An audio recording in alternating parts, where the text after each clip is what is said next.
Good morning, Steve Freedy in Chicago with the morning grain comments. Well, we should start out by saying our thoughts and prayers are all those people in Oklahoma that were affected by yesterday's weather and tornadoes. We're still seeing an active weather pattern across the system as it slowly moves east into the central part of the country.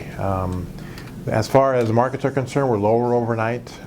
Corn's anywhere down from 10 to 13 cents, wheat down about 10 cents, and the new crop beans are lower, but old crop is about unchanged, and we're making new highs in the July-November bean spread. Corn market, I think a lot of people were surprised at how much corn farmers planted last week. We expected a record amount, and they planted almost 42 million corn acres last week, the most in history for one week. We're now 71% planted, and if we look ahead at the weather forecast over the next 2 weeks, it should be mostly favorable to get the crops planted and have some good early growth. As far as the weather is concerned, again, we've got the storms in the center part of the Midwest moving to the east. The next rain system should be Sunday through Tuesday next week, mostly favoring the northern part of the Midwest. We could see actually the first feeling of warm and dry, maybe even hot and dry conditions across the southern two-thirds of the United States next week.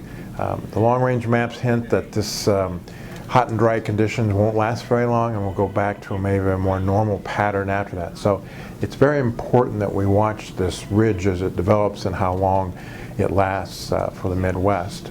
As far as other news, there was some increased soybean and spring wheat planting, which also offered some resistance.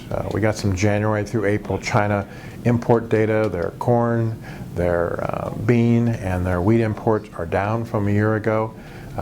The only thing that's up is their soybean meal exports. So that's not a really good indicator of either the domestic demand for those products or what their feeling is about prices or what they're looking at as far as the outlook for future demand. The outside markets, weaker. We'll all be watching Fed Chairman Bernanke's comments over the next couple of days.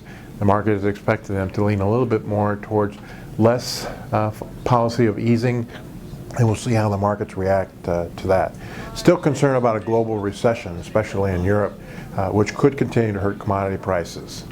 So all in all, we'll be watching weather.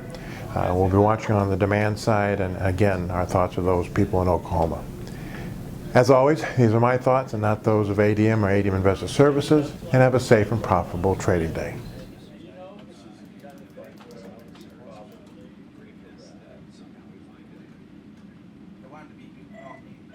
It's on the low, 5 to 15.